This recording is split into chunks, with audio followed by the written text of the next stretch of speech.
শাকিব খানের 'তুফান' মুভির poster release হয়েছে অনেকক্ষণ হয়ে গেল। কিন্তু 'তুফান' মুভির টিজারটা যেরকম হাইপ তুলতে পেরেছে, কেন জানি পোস্টারটা ওরকম জমাতে পারেনি। সেটা আপনারাও দেখেছেন, আমিও দেখেছি। ইভেন কি আমি নিজেও অনেকক্ষণ পর এটা নিয়ে কথা বলতে আসলাম।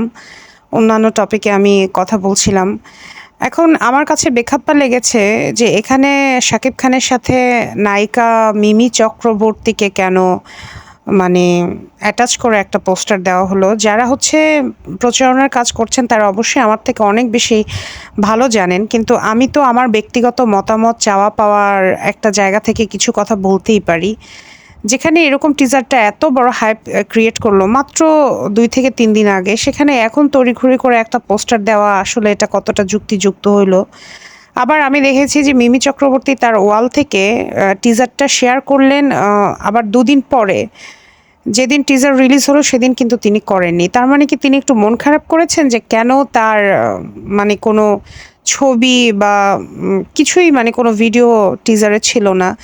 যে কারণে তার মন রক্ষার্থে এখন এরকম একটা পোস্টার হচ্ছে রিলিজ দেওয়া হয়েছে। কারণ এখানে এসবিএফ আছে, আমরা জানি এটা হচ্ছে কলকাতার প্রোডাকশন হাউস।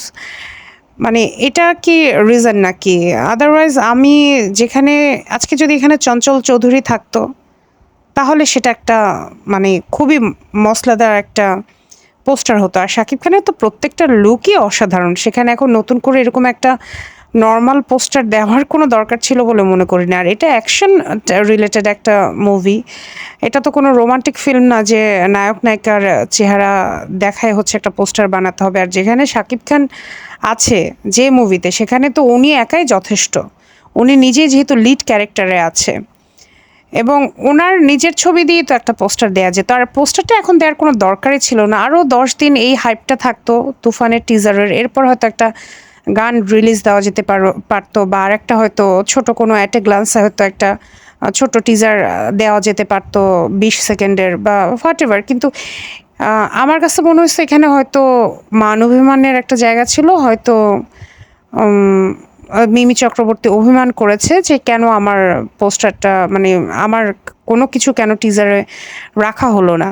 এটাই হচ্ছে প্রোডাকশনের সবচেয়ে নেগেটিভ দিক। মানে যখন আপনি ইন্ডিয়ার সাথে যৌথ প্রযোজনায় বা ওদের সাথে মানে কোলাবোরেশন করে কোনো মুভি করবেন, তখন এই সমস্যাটাই ফেস করতে হয়। এটা আমরা অতীতেও দেখেছি।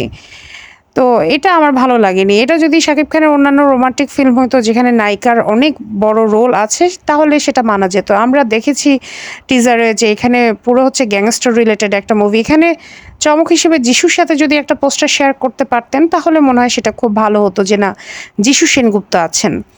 বা যদি চঞ্চল চৌধুরীর সাথে শেয়ার করা যেত, তাহলে সেটা আরও চমকপ্রদ হতো। কিন্তু কেন মিমি চক্রবর্তী? মানে উনি তো মানে এখানে এমন না যে খুব বড় একটা রোলে উনি আছেন। মানে যেটা টিজার দেখে যেটুকু অনুমান করতে পারলাম। আর আসলে বিশ্বাস করবেন ইদানিংকালে কেন জানি শাকিব খানের পাশে আসলে আ মানে শাকিব খানের পাশে আসলে ওভাবে কাউকে মানায়ও না। আমরা 'প্রিয়তমার' পোস্টারে দেখেছি শাকিব খানের পোস্টার কিন্তু অনেক হাইপ ক্রিয়েট করেছিল যে তার ওই যে লম্বা চুল, পিছনে ঝুঁটি বাঁধা। রাজকুমারেও কিন্তু শাকিব খান একাই যথেষ্ট ছিলেন। যদিও সেই পোস্টারটা অত হাইপ ক্রিয়েট করতে পারেননি। কিন্তু আমার কথা হচ্ছে আমি পার্সোনালি দর্শক হিসেবে চাই যে শাকিব খানের যে মুভি যেগুলো যদি রোমান্টিক না হয় এবং যেখানে শাকিব খানের মানে বেশি প্রায়োরিটি থাকে বা যদি সে বেশি ডমিনেট করে থাকে, তার পোস্টারটায় শুধু যেন তার ছবিটাই দেওয়া হয়।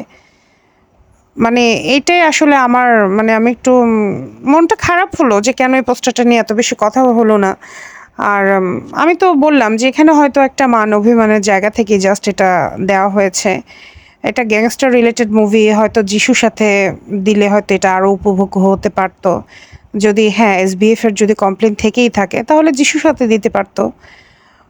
এনিওয়ে এটা নিয়ে আর কি বলবো? একটু অতটা ভালো আসলে লাগেনি। মানে নাথিং স্পেশাল এই আর কি।